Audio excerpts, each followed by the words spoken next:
The mood check at 9:30 a.m. when markets in India open for trading. These are numbers from just about 15 minutes ago. Take a look at that. Nifty below the 19,500 mark. Sensex down over 300 points.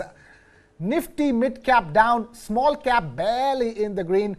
India's volatility index or VIX inching its way above 11, closing in on the 11.5 to 12% mark. So that's how the tables have turned on the first day of trading, hasn't it, Karthik? Totally, Krishna. And I think what we saw yesterday, that 1 hour of trading has pretty much overcompensated for what we would have seen over days of trading. Right. So 2 lakh crore rupees or so is what investors have actually made in that 1 hour of trading yesterday. So I remember Sensex was up about 9.5% or so, very close to the 10% upper circuit mark, and Nifty was also up about 7.5, 7.6%. But this morning we've seen, I think, whatever valuations that investors bought in at yesterday, they seem to be shedding a little bit of that today. So I think it was that 1 hour of really taking in the profits, capturing the closing lows of Friday, and really buying in that 1 hour of trading. And this morning, we are seeing a little bit of sell-off pressure on the markets. What stood out for me yesterday, Krishna, was Infosys. Infosys was up about 1.4% or so in that 1 hour of Mahurat trade last evening. This morning, markets open with Infosys down about a percentage point or so. So I think somewhat 2080 has kicked off. It has kicked off well. It has kicked off, for whatever it was worth last evening, at least in the green. This morning, we are seeing a little bit of consolidation, a little bit of sell-off, and let's hope we get rid of that momentum and get back into the upswing. Small cap, of course, continues to be that one big headline. Which, the bulwark. Yeah, the bulwark, literally. And this morning also, despite the sell-off, small cap just about holding its position in the green. Remember, we spoke to Nilesh Shah over the weekend. Right. And Nilesh Shah's opinion was that retail investors, his warning literally was that stay away from small caps. And because they are heated the most. They are heated the most. There is overvaluation, and that should be one segment of stocks that you should avoid at all cost. What an interesting contra call that was, because bear in mind, ladies and gentlemen, small cap stocks in Indian stock markets have been on a bull run for more than 6 months now. So they're all trading at all-time highs. That's the reason why all these stocks, Nilesh Shah, a market guru, managed to make the point that these stocks could be extremely overvalued. If you buy them today, that's all your responsibility, because the small caps were a great story 6 months ago when those valuations, but now you've got to be extremely careful, is the word coming in from market expert like Nilesh Shah. But we have a very special market expert, Karthik, joining us this morning, our technical analyst, Ms. Avani Bhatt, now joining us live in the broadcast. Avani, thank you so much for taking time out to be with us here on First Take on News9 Live this morning. What is happening on Dalal Street? 350 points up on Mahurat trading on Sensex, Nifty above 19,500 on Mahurat trading. Less than 24 hours later, there you go, Sensex below that 65,000 mark, Nifty below the 19,500 mark. Good morning and wish all the viewers a very happy Diwali. So yes, Nifty yesterday, the somewhat 80 started on a good note, and today we are seeing a little bit of cool off in the markets. So overall, if you see the open interest built up in options, there's a huge open interest built up at 19,500 call in Nifty and 44,000 call in Bank Nifty. And in spite of a move above these levels yesterday, there was no shedding seen in the calls, which means that the call writers were holding on to their writing bets, and they are posing some resistance to the markets. Overall, the view is pretty positive. Markets are going to see some bouts of selling pressure, some cool off on and off, but the supports are in place. 19,350 on Nifty and around 43,500 on Bank Nifty. So it's a buy on dips market. If at all we see these levels coming into picture, the support levels, one should be taking a long position. We should be seeing the markets rally once again after some bit of cool off. All right, well, Avani, my question is, I'm going to make it very specific. On Mahurat trading, both Sensex and Nifty touched 3-week highs. And we are at the beginning of a brand new trading week post Diwali and all the, this is the hangover trading week, if I may. Tell us, at the beginning of it, how do you expect Sensex, Nifty and Bank Nifty to progress for the rest of the week? So currently it is in this range. If it comes to the lower end of the range, then we are going to be buyers in the market. That's for sure. But as far as this weekly expiries are concerned, I think the participation is low. It's a holiday tomorrow. So some bit of cool off is going to be there. And this consolidation within this range may continue for this weekly expiry. So probably up to around Wednesday and Thursday. And post that, we should be seeing a breakout again once the holiday season is over, the participation comes back in the market, the volumes pick up. After that, we'll see a breakout above 44,000 on Bank Nifty and 19,500 on Nifty. Avani, what are the triggers that you are really watchful of this entire week? I think some data points which are emerging globally at least seem to be that gold has again cooled off. Gold is below the $1,000 per ounce, and the volatility in crude is something that all analysts from Fitch to S&P are really watching for very closely. Are these something on your watch list as well? And if so, how do you see the movement in the immediate, let's say, this trading week, and tomorrow being a holiday on account of Bhai Dooj, markets are closed. But this entire week, do you see gold and crude playing up on the Indian markets as well? Yes, definitely. So it's more of a crude factor that is coming into picture. A lot of volatility in the crude prices, which is also keeping our markets a bit volatile. But if you look at the equity specific parameters, India VIX is not giving a breakout about 12.5 to 13%, which is a very good sign, because as far as India VIX remains below 12%, it's a sign of stability. So again, it becomes a buy on dips market. No red flag on that front. Secondly, if you look at the FII long short ratio, its November series started on a very negative note. FII longs were almost at 10% and 90% shorts, which has improved a bit up to around 18% longs currently. And if we see the FII participation come back again, or even if it remains stable, it is the DII money that is driving the markets. So as I said, current week, I am expecting markets to remain in a range.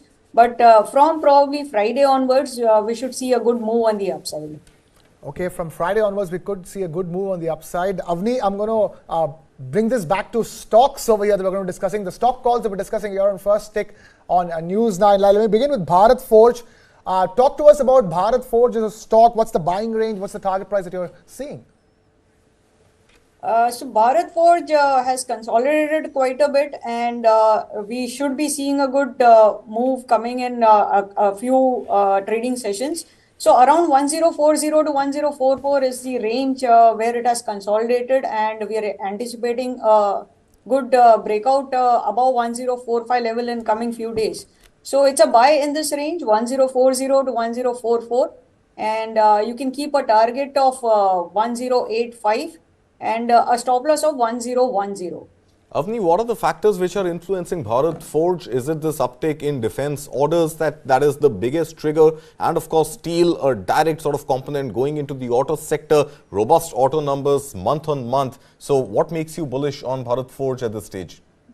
So even if you look at the metal sector, it is trying to bounce back, and it is not falling further. So that's again a very positive sign. And for Bharat Forge also, technically, it has consolidated quite a bit, and it has held on to the moving averages support levels. So technically, it is looking very good. Fundamental factors will come into picture. That's what the technical indicators are suggesting right now. Fundamentally, we should be seeing some good news coming in very soon. All right. We will... that's the news as far as Bharat Forge is concerned. Another stock that I was also very interested in, especially in a volatile market like this, all the defensive stocks which people hold on to. Let's talk about Colgate Palmolive. Talk to us about that stock. I mean, it's in the 2000 range. It's 2000 plus range. Talk to us about what your views on Colgate Palmolive is in a market like this.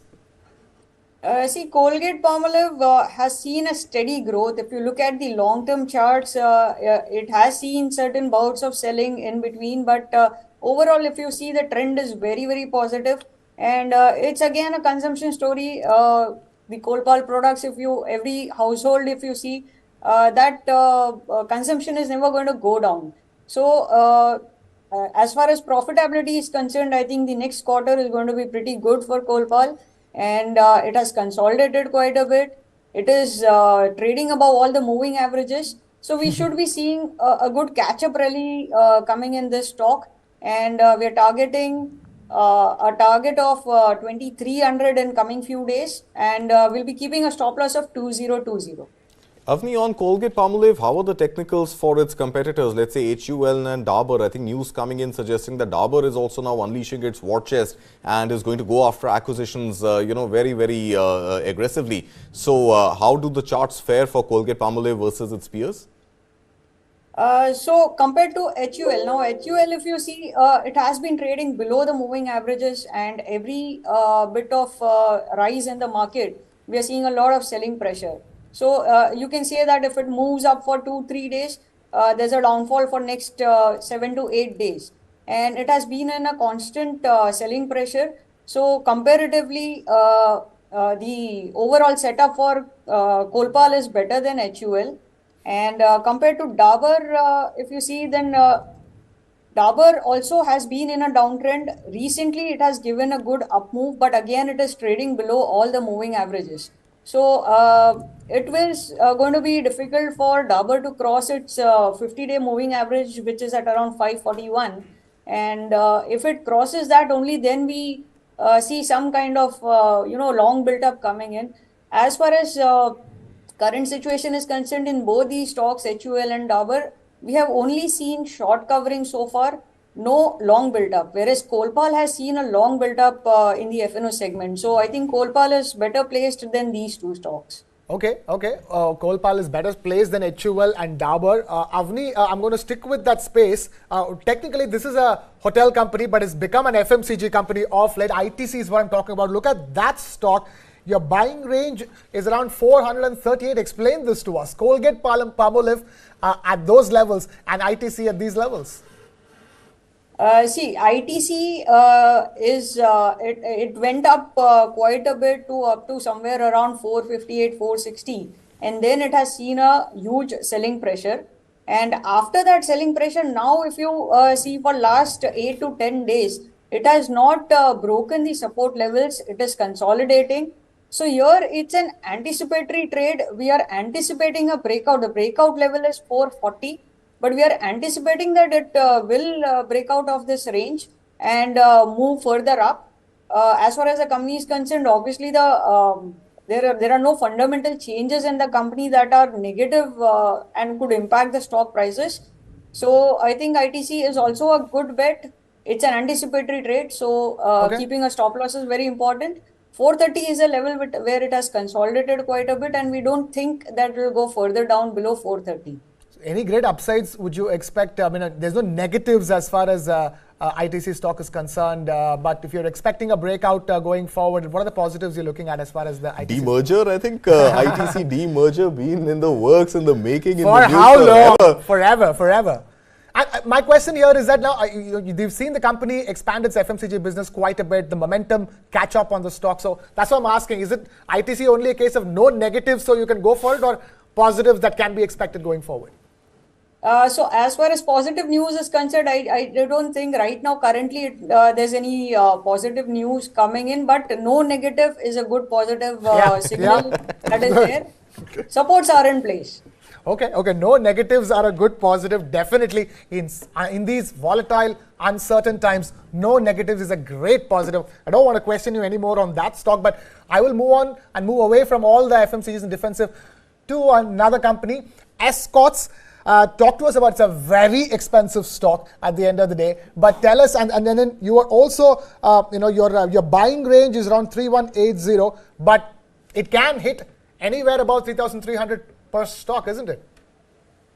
Yes, definitely. So Escorts, I'm very bullish on the stock. This stock has also, again, see, right now in current situation, we are looking at stocks which have consolidated quite a bit and not broken the support levels in this entire downfall that we have seen in last couple of days since the beginning of November. And now when the pullback has occurred, many stocks have already run up. The recommendations that were given last week, they are all in positive territory. And for fresh stocks, we are again looking at stocks which will have limited downside, but a good up move is possible because they are not breaking the support levels, and at the same time, the volumes have picked up in these stocks. F&O segment is showing good signs. Open interest and puts have been, they are at the lower end of the range, and we expect these put writers support to come in for all these stocks. So Escorts is one of them. I'm expecting a good positive breakout on the upside, and 33 is the first target that we should be seeing, and beyond that it can move up to around 33.50 to 33.70. Again, keeping a stop loss is important because markets are volatile.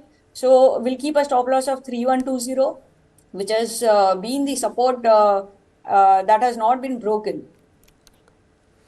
Right, so Escorts 3120 is a stop loss and 3175 is the range at which we're talking about.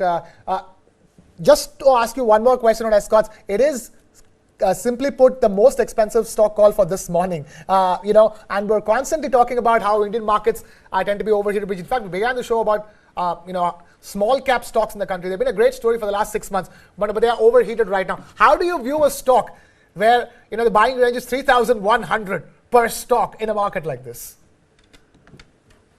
So see, expensive stocks, yes, but these expensive stocks are also giving better returns. Cheaper stocks remain cheap. They do not give you that kind of momentum trading. So that's what I'm looking at. That yes, overall, if you see even Nifty and Bank Nifty, the Indian index itself is pretty expensive at current levels, but still there are no signs of cool off anywhere, because right from 19,800 it did cool off to around 19,000, 18,800. But these are all regular corrections in a bull market, and that's the same thing that we are looking at in these expensive stocks also. So although Escorts is the valuation is pretty expensive, I still feel that there's still a lot of upside on for this stock.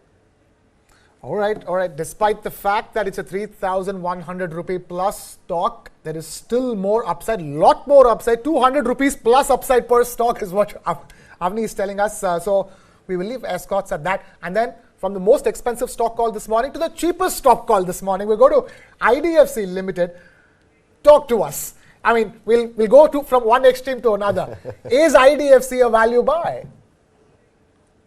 Yes. So IDFC, if you see the current setup, it's a trading call. It's not a very long-term call. And we are expecting a pullback rally in this, not expecting a very big move. So currently trading at around 118. And I think it should give a pullback up to 125. And we are keeping a very small stop loss also because it's a trading call, not a very long-term call. IDFC, you're saying it's not a long-term call, it's Monday morning trading call. Or this week, should we look out for IDFC? Yes, this week. It should play out. If at all it has to play out on the long side, it is within this week. And otherwise, we close this call.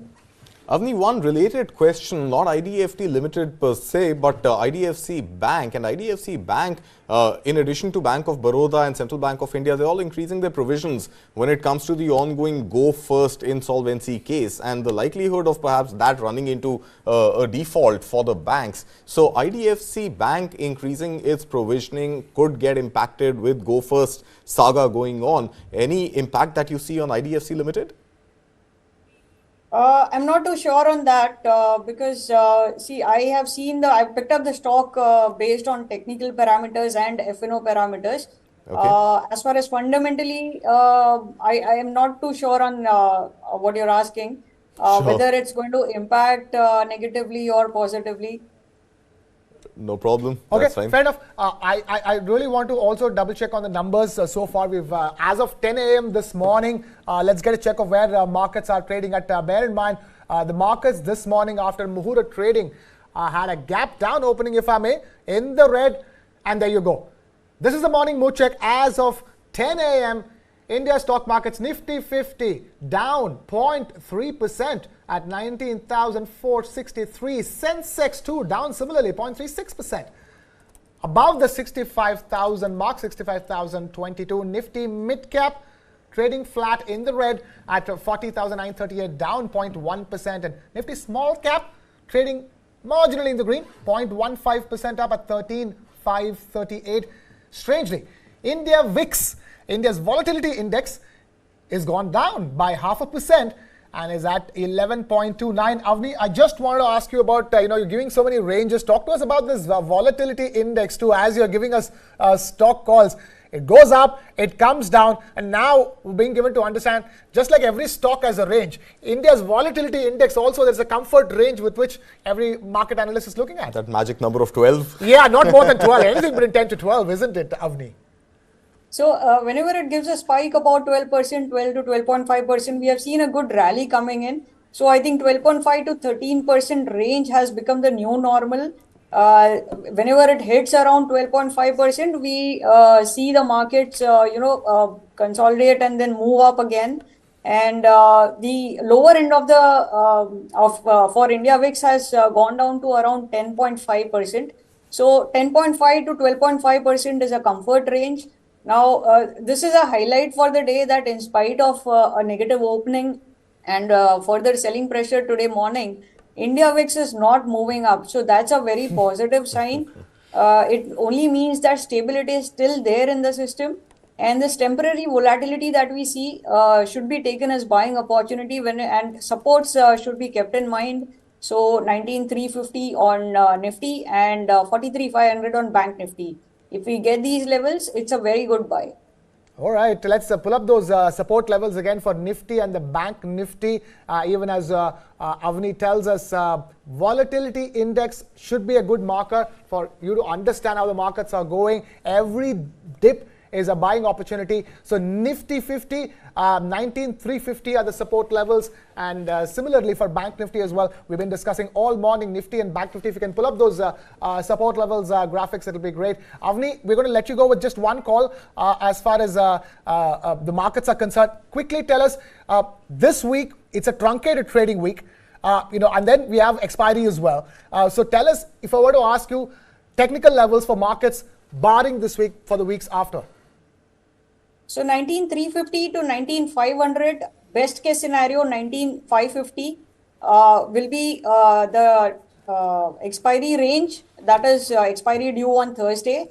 And going further, 19,600 and 19,700. These are two crucial resistance levels. Support 19,350 is in place. And for Bank Nifty, on the upside, 44,200 is one crucial resistance for the coming weekly expiry, which is due tomorrow, due on Wednesday. And on the upside, post that, we could see an upside up to around 44,500. Support again, 43,500 is in place. All right, that's the wrap up as far as Nifty Bank and Nifty is concerned. Avani, thank you so much for taking time out to be with us here on First Take. Avani Bhatt there, ladies and gentlemen, giving you all the technical perspective as far as trading this morning in India stock markets are concerned. We're not going to let it go with that. We're going to get into some fundamental analysis. And to do that, we have Mr. Gaurang Shah joining us live on First Take. Gaurang, a very good morning. Belated happy Diwali as well. What an hour of trading we had on Mahurat trading. 1 hour, lakhs of crores of rupees of wealth being created. Sensex up 350 points, Nifty about 19,500. Come Monday morning, do you think the tables have turned, or is it just a matter of natural correction that is going on over here? Thank you very much, and morning to all of you all, and wishing all of you all a very happy Diwali and a prosperous New Year. I couldn't hear into the second part of your question because your audio was not, I couldn't hear you properly. Fair enough. Just talk to us about your thoughts on markets this morning. Your thoughts on markets this morning after a blockbuster trading, Mahurat trading session. Well, to be very honest, an hour of trading doesn't translate into much on Mahurat day. And that's the unfortunate part of it. But it was good to see the kind of green tick. We maintained that for the entire an hour of trading session yesterday on the Mahurat day. And this morning when we get back to trade, we're seeing a little bit of red. But the good part is that we managed to come up a little bit from the morning lows that we saw. So understanding is that this choppiness and volatility will stay for a while. Tomorrow, again, you have a holiday, so you have a truncated week. So our sense is that given the current scenario and the events in terms of local and global news flows, we could possibly be staying in this range of 19,200, 19,300 on the lower side, 19,400, 19,500 on the higher side. If the news flows are supportive, we might be able to go up a little bit more. But to kind of, break out or break down from this current range, I don't think there are enough news flows or there are enough evidence on the horizon which makes me feel that way. Okay. We are virtually at the fag end of the second quarter earnings. I think this week, in the next 2 or 3 days, will be done and dusted. It will be curtains down. And whatever we've seen in form of second quarter earnings, there are no big disappointments or dark spots or red flags. But there is a view that maybe third and fourth quarter will be a little bit better. Next financial year, you can even have a better shade than what we've seen this financial year. I think more than the index, that is Sensex and Nifty, my sense is that sector and stock specific moves is what we'll be witnessing. Okay. It's not about the index. Don't just focus on the index. It's not just about the index. It's the word coming in from Gaurang Shah. There you go. The opening bell at 10:10 a.m. The latest figures we're bringing to you here on First Tick. Nifty down 0.27%, slowly climbing back. It was down 0.35%. Sensex to slowly inching its way back up. It's down 0.32% as of now, but above the 65,000 mark. Nifty at the 19,470 mark, below the 19,500 mark. Nifty mid cap flat marginally, ever so marginally in the red, and Nifty small cap, as the story has been for the last 6 months, when everything else in the red, small cap holds its flag in the green, up 0.24%. India's volatility index continuing to go down into the red at 11.3%. Gaurang, before we go any further, the quick question that we have to ask, we were talking to Mr. Nilesh Shah over the weekend, and he was clear that small cap stocks have run up in the last 6 months to the maximum possible. So in the new samvat that we are in, retail investors should be very careful about buying small cap stocks because the valuations and the prices at which they're trading are at extreme all-time highs. They've run up for the last 6 months plus. So would you also concur with that assessment? Is it time to look back at blue chips again? The sad part about retail investor is that, how much ever you try to educate them in terms of where to invest and how to invest. Unfortunately, those principles of investment is not followed.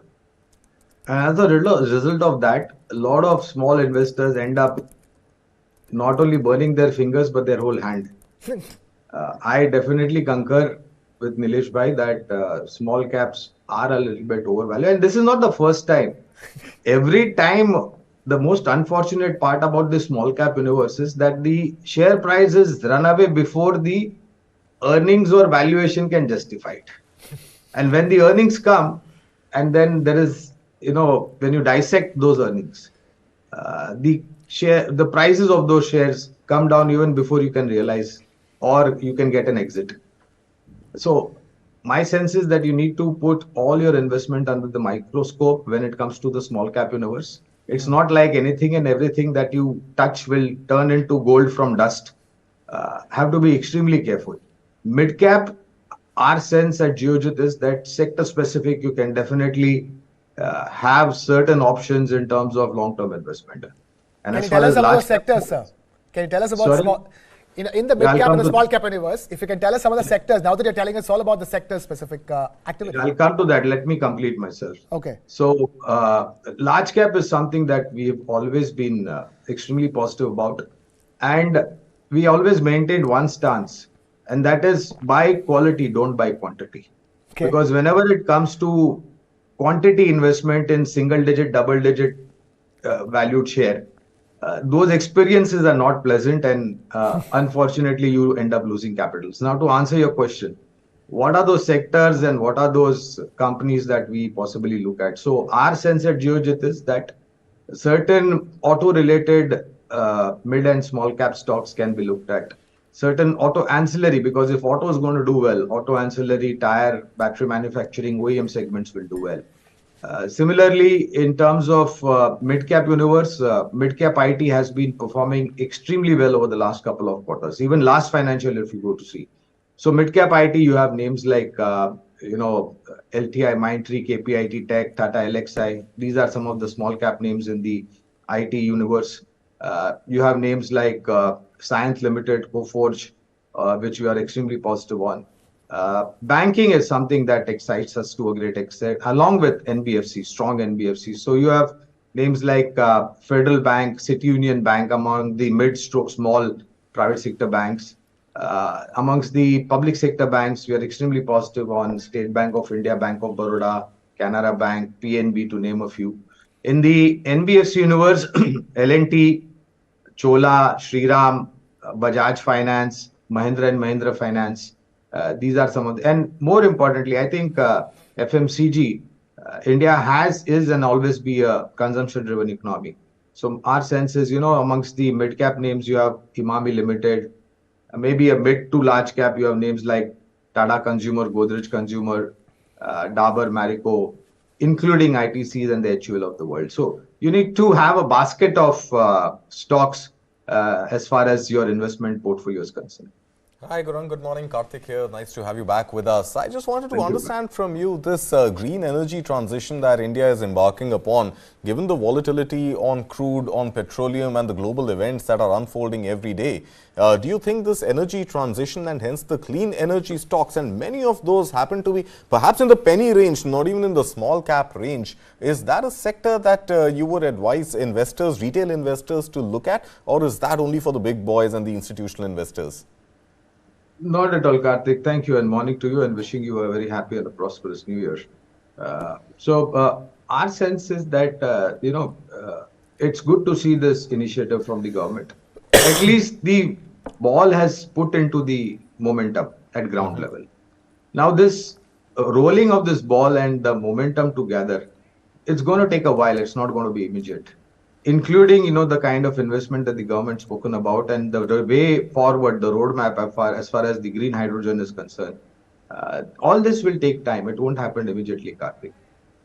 And fundamentally, since we look at fundamentals with a lot of importance and weightage, unless and until there is ground level substantial evidence in terms of numbers or translation of these policies into actual work, I think it will be a little bit premature to go into that penny stocks which you're talking about in the micro, small or micro, cap category.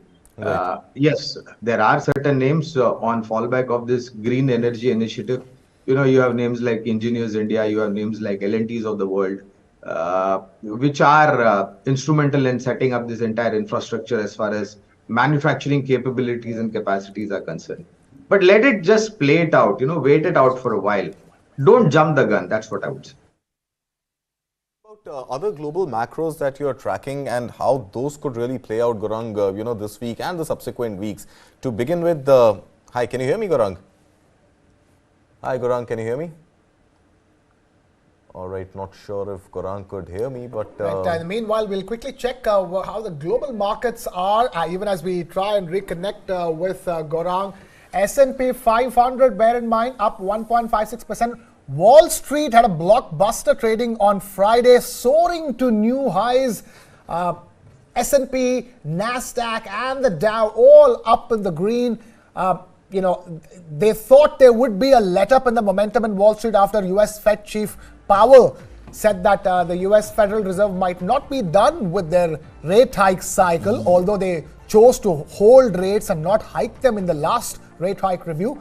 But then US Fed Chief putting end to all those speculation that the US Fed will not raise interest rates, and that sort of spooked the markets. But then eventually US markets and Wall Street recovering from that dip and hitting new highs. So that's how they were. There you go, Hang Seng marginally in the red. So that's a check of how, the mood check of how global markets have panned out. Even as we begin trading in India this week. Gaurang, if you can hear me right now, we are just checking global markets. Wall Street hitting all-time highs as it closed for trading last week, despite US Fed chief saying that they're not done with the rate hike cycle. Your view on how? And I want to add to that, Gaurang, I think, the commentary coming from Moody's was a little concerning, saying that very large fiscal deficit at the US, taking it into the negative territory from the neutral territory. So, overall, do you see the Moody's commentary playing out on US markets and then a positive impact on the Indian markets? Well, Karthik, honestly speaking, I think our markets were the first ones to make a all-time high. Not only now, but even the recovery process post-pandemic. And US and Europe, let me say this, they have got a very peculiar problem which they have not seen for maybe a couple of decades.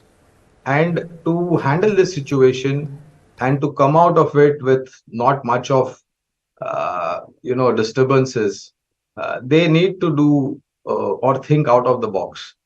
And they'll have to do things which they have possibly not done for maybe a couple of decades. Given the kind of data points as far as our markets are concerned over the last many months, I am quite convinced that FIIs will have to come back at some point of time. And the data points that you are mentioning about US and Europe and the situation with respect to the interest rates, I'm not really worried about what the US Fed chair does or what the European Central Bank does. India is completely insulated as far as your belief goes. These macro events shaping up in the West will not really hamper India. If anything, they will continue to bolster India's position, money flowing into India. It will happen. I mean, at 6% even GDP growth rate, Karthik, tell me which is the emerging market economy which can come close to us. True. Now we have got a revised target of 6.5 or 6.7. So I think we have to be proud of ourselves in terms of where we are. The only joker in the pack is the situation in the Middle East. And of course, uncertainty with respect to the state elections which are underway. First week of December, we might have the outcome of it, and then next year you have a big election. So our sense, to put a broader picture for the next 3 to 6 months, till the time we see the larger election next year done and dusted, I think we are going to be range bound as far as the markets are concerned, Sensex and Nifty. But like I mentioned a while back, during this time, I think stock and sector specific stories will be very active. And I think that's where possibly a lot of investors would want to focus on. All right. Gaurang Shah, they're always with that sensible take for us first thing in the morning. Gaurang, always a pleasure and a joy to put the big picture into perspective for us and help all our retail investors, all people watching our broadcast, investing in stock markets and mutual funds. Gaurang, I'm going to thank you at this stage. Thank you so much for taking time out to be with us. We wrap up this edition of First Tick, but do not go anywhere. We'll be back with Business Plus after a very short break. Keep it with News9 Live.